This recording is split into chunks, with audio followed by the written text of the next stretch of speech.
Many of you are aware that Ghana became the only country subject to U.S. visa restrictions to engage in delivers real benefits for the people of Ghana. John Dramani Mahama, the President of the Republic, the Supreme Leader, but this man also a Supreme Leader, no? And we like that submission, has finally, this is the second batch of the envoys and then ambassadors, all those people going out of the country to serve us. US near the the first batch is gone, the second one has been sworn in, and they are about to start work. John Dramani Mahama, the president, made it clear to them, say, Omokono, whatever they do, whatever they say, any contract and then anything that they will speak of, it should be a benefit to Ghana. John Dramani Mahama also took this opportunity to make it clear to Ghanaians, say, US for now, they say, Omode, like Omar reverse Ghana visa restriction. It is not because of say Ghana is taking those Omar Ebo Omar Banaba Ahanum Debbie. Was it this time around their work is to make sure say mo amoko abrochira amoko che yama of 5 years unya be dwane akucha 10 years wo honum. Was it is because of that, and then they are ever ready to stop it. Here is the BJ show. You do also subscribe, you share the link. Tell others about the BJ show, and the next thing is you do or to leave a comment. Don't forget to also like the video for me as well. Now relax and then let us listen to John Dramani Mahama and some of the two and I said some of can edit the envoys name ambassadors for. Excellency Professor Nana Jane Opokwajima, Vice President of the Republic of Ghana, Your Excellency, senior government officials, Honorable Minister for Foreign Affairs, High Commissioners and Ambassadors designate, distinguished guests, ladies and gentlemen, friends and family. It gives me immense pride to welcome you all to the presidency for yet another important moment in the life of this administration. Today we commission a new cohort of ambassadors and high commissioners to represent Ghana worldwide. Only a few weeks ago, on the 4th of September, I had the privilege of commissioning the first group of envoys. Today's ceremony reaffirms our commitment to enhancing Ghana's international presence, ensuring that our diplomacy serves not only as an instrument of prestige, but also as a catalyst for national renewal, service, and opportunity. I congratulate each one of you on your well-deserved appointment. Your selection as ambassadors and high commissioners is no coincidence. It reflects years of dedicated service, discipline, and the confidence the state places in you to represent Ghana in your respective roles. When I opened the 5-day conference of heads of mission and the orientation program at the Ministry of Foreign Affairs last month, I emphasized that a new framework of accountability underpins your appointments. For the first time in our diplomatic practice, we have introduced KPIs, key performance indicators, a clear set of expectations that define your mandate, provide benchmarks for your assessments, and directly connect your work to our national objectives. These KPIs are not merely bureaucratic checklists. They serve as tools for transformation. Their purpose is to ensure that each handshake, each negotiation, and every agreement you engage in delivers real benefits for the people of Ghana. Therefore, I expect you to be guided by them, to report on them, and to uphold them as a commitment of your service to your country. Distinguished envoys, you've been thoroughly briefed on the reset agenda, our national blueprint for restoring hope, rebuilding trust, and rekindling prosperity. The reset agenda is not just a slogan, it's a bold program of reform and renewal that aims to make governance more accountable, the economy more resilient, and our society more inclusive. But national renewal cannot succeed through domestic action alone. The world is interconnected. Decisions made in distant capitals influence jobs, security, trade, and investment in our own country, Ghana. This is why your role is so vital. The reset agenda will succeed or fail depending on the partnerships you build, the opportunities you create, and the confidence you inspire abroad about our country. It is therefore your solemn duty to portray Ghana as a credible, trustworthy, and forward-looking nation.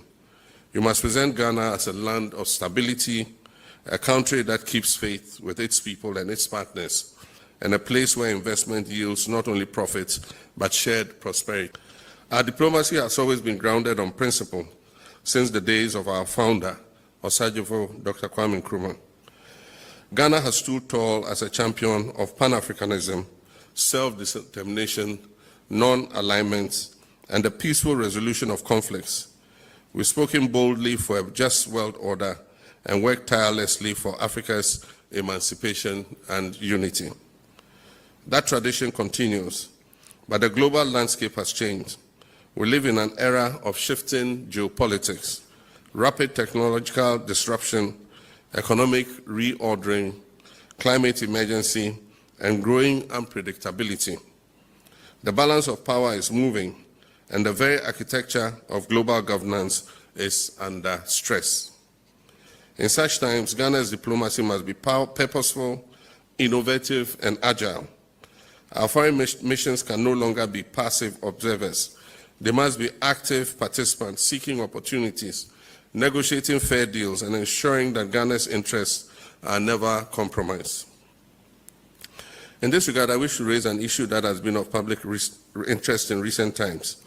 Many of you are aware that Ghana became the only country subject to US visa restrictions to secure a complete reversal from the Trump administration.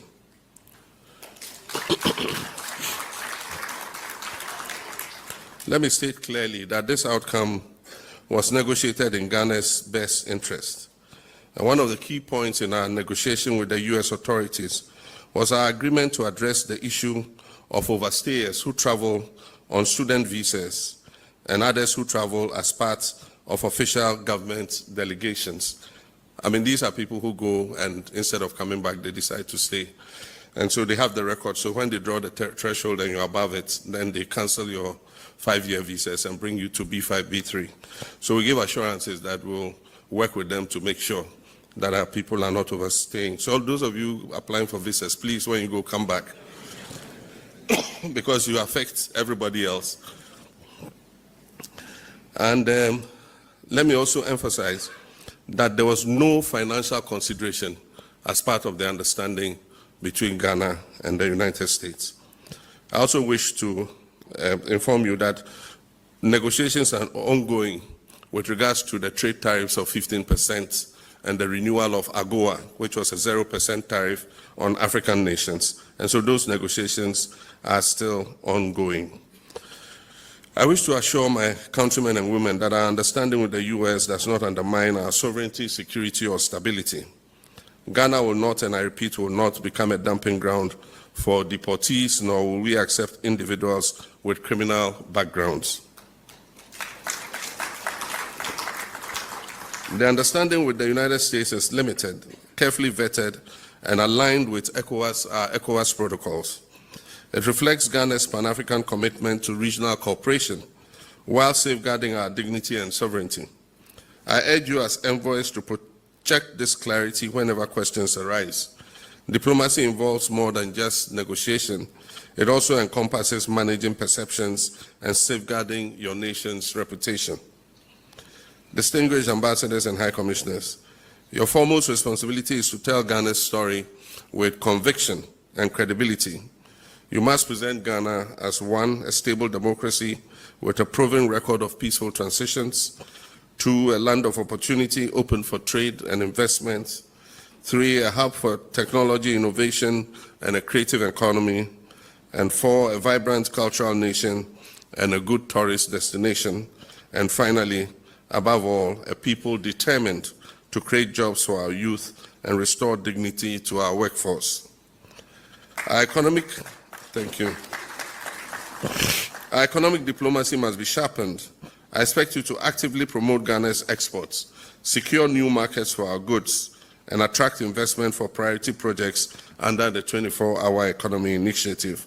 the Big Push Infrastructure Program, and our ambitious renewable energy transition program. You must also mobilize our diaspora in the nations where you serve, a pool of talent, capital, and goodwill, to be an active partner with us in our reset agenda.